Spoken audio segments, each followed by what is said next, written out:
A 100-meter sprinter and a 10-kilometer runner both train on the same track. They both have coaches, training plans, and a structured week. But if you gave a sprinter a distance runner's program for 6 weeks, their sprint speed would measurably decline. That is not a theory. That is a documented physiological response. Same body, same sport, completely different adaptation targets.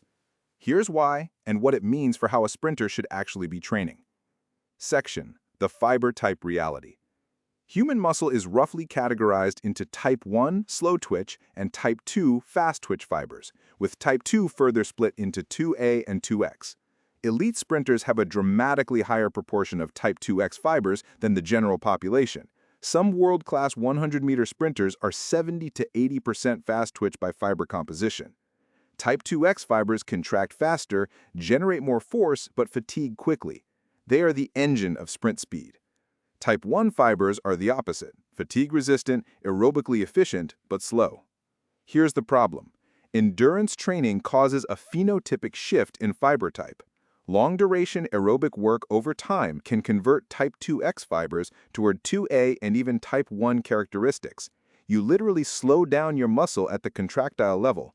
This is not a small effect. This is a measurable fiber type shift documented in longitudinal training studies.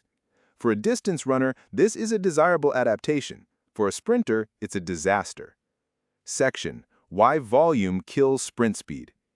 Volume, meaning total work over a training week, has an inverse relationship with sprint speed above a certain threshold.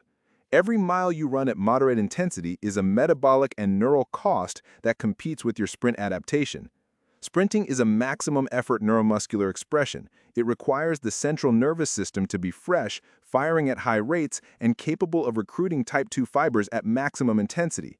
Excessive volume creates CNS fatigue, reduces the quality of every sprint effort, and over time degrades the neuromuscular patterns you've trained.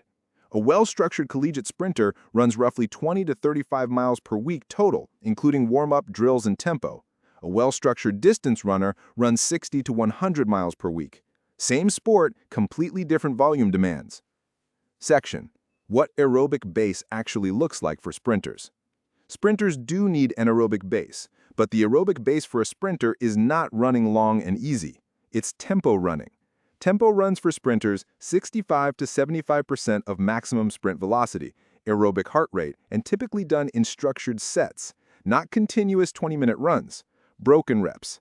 Example: 8 times 200 meters at 70% effort, 90 seconds rest between reps. Or 6 times 300 meters at 65%, 2-minute rest. This builds cardiac output, improves lactate clearance, increases capillary density in the working muscles. All the aerobic benefits without crossing the intensity threshold that would cause fast twitch degradation. The rule of thumb most sprinting programs use: tempo at or below 75% of max. Anything above that is sprint work and requires full recovery. There's no middle ground. The 80 to 85% intensity zone that distance runners use as a threshold zone is a dead zone for sprinters, too hard to recover from easily, not hard enough to be sprint training. Section: hormonal and recovery differences. Sprint training and endurance training create different hormonal environments. High-intensity sprint training and heavy lifting elevate testosterone, growth hormone, and IGF-1. These are anabolic hormones. They drive muscle repair, fiber hypertrophy, and neuromuscular adaptation. High-volume endurance training elevates cortisol chronically. Cortisol is catabolic in excess. For distance runners, this is managed through volume adaptation over years of training.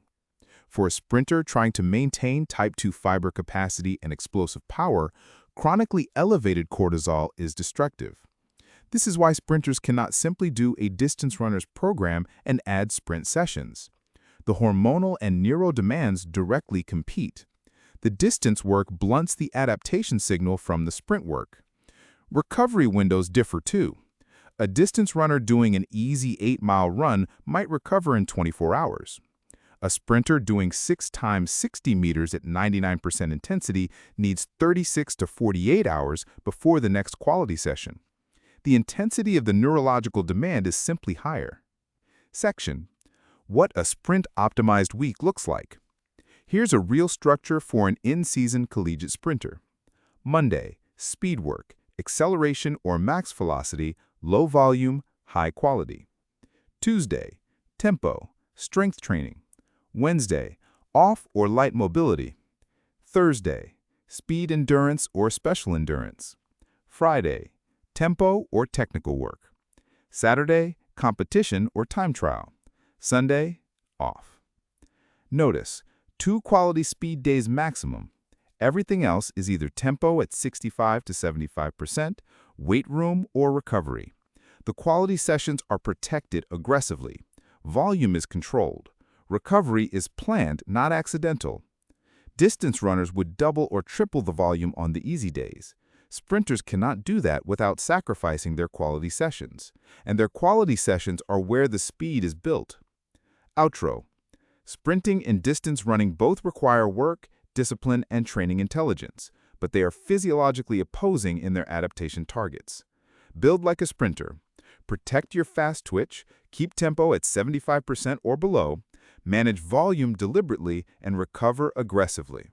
Subscribe if you want more of this. Speed is built, not born.